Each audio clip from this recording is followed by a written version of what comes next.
On January 27th, the world commemorates Holocaust Memorial Day, and we mark the 80th anniversary of the liberation of Auschwitz-Birkenau. In this tray, there are candles representing victims of the Holocaust, and today I'm asking Londoners if they'll take some time out of their day to learn about these victims and light a candle in honour of their memory.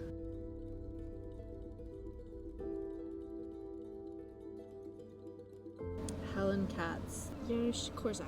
Abraham Bim. Zelik Kamalovic. Marianne Granfeld. Mendel Grossman. Edda Edelstein. Cornelia Maha Deutsch. Nelly Adler.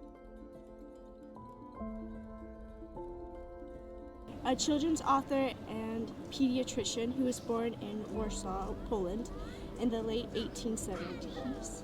He was also the principal at a children's orphanage. Born in Cortland, which is modern-day Latvia, in 1881, Zelik was a Yiddish translator and linguist. Born on 7th of April 1904 in Budapest, Hungary, Cornelia worked as a bookkeeper of a soap factory and was a mother to 3 children who all survived the war. He was incarcerated in the Vilnius ghetto. During his time there, he worked as part of the Paper Brigade, a group of residents within the ghetto who managed to hide and rescue a number of items of Jewish cultural significance from the Nazis.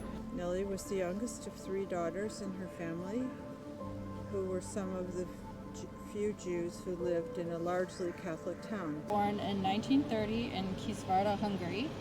She loved to read. Her mother took her to the library every week.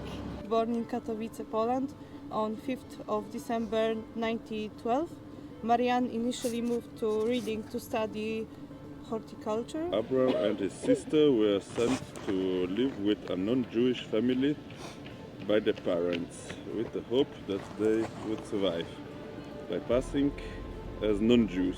It's very sad. In March of 1944, Helen and her family were forced into a ghetto after the Nazi invasion of Hungary. A few months later, she was deported to Auschwitz, where she was murdered at the age of 13.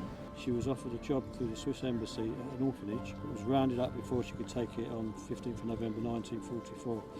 She managed to escape but was recaptured and reported to Ravensbrück concentration camp, where she died. Among other Jews, was forced to scrub the street. In May 1942, she was arrested and deported with her husband.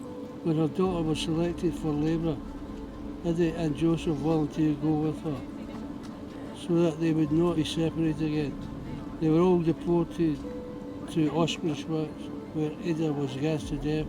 She was deported to France, was sent to Auschwitz. She did not survive the war. In February 1944, at 9-year-old Abraham was denounced as a Jew.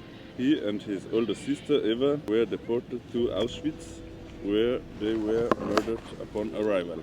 In September 1943, he was deported to the concentration camp in Estonia, where he did not survive.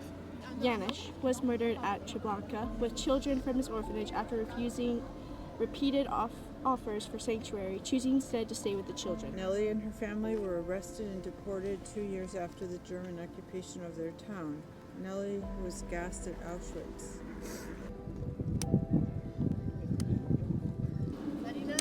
Thank you very much. No problem.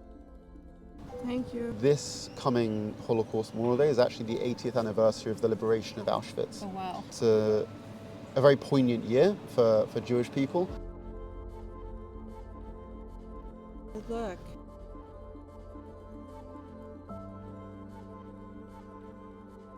Very nice to meet you. Thank you Love for doing this. Thank you. Thank you for sharing. It means a lot that you've put it together, so I appreciate being able to be a part of it. Today, London has demonstrated that the victims of the Holocaust will not be forgotten.